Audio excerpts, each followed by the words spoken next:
বিসমিল্লাহির রহমানির রহিম। আজ আপনাদের দেখাচ্ছি রুই মাছ দিয়ে মাটির নিচের আলু রান্না, স্পেশাল রেসিপি। প্রথমে মরিচ পেঁয়াজ দিয়ে একটু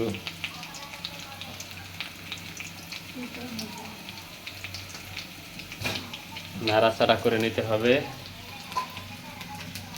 রুই মাছের মাথা,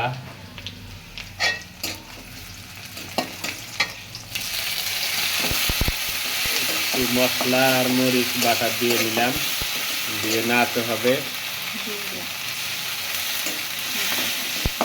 আলুগুলো গরম পানি দিয়ে ভালো করে ধুয়ে নিতে হবে।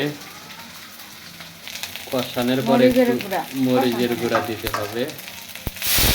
পানি দিয়ে নেড়ে নিতে হবে পরিমাণ মতো মরিচের গুঁড়া।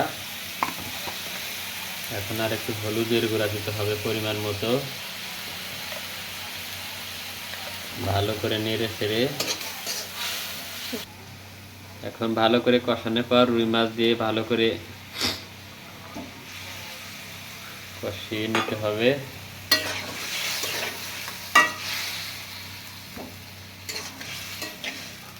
ভালোভাবে মিশিয়ে কিছুক্ষণ রাখতে হবে। মাছটা কষানোর জন্য আর একটু ঢেকে রাখতে হবে। মাছগুলো কষানো শেষ। এখন ভালোভাবে অন্য পাতিলে উঠিয়ে নিয়ে আলাদা করে রাখবো। তারপরে মাটির নিচের আলুগুলো রান্না করে পরবর্তীতে আবার আলুগুলো এখন রান্না হবে। এগুলো কষান শেষে আবার মাছের সাথে চূড়ান্ত পর্যায়ে রান্না। রুই মাছ দিয়ে দিলাম, মাটির নিচের কচু সাথে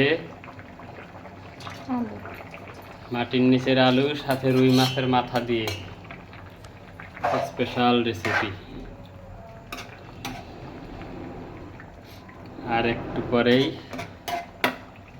তৈরি। তারপর মজা করে খাবো। ধনিয়ার পাতা উপরে একটু করে ছিটিয়ে দিতে হবে। এই তো রান্না প্রায় শেষ।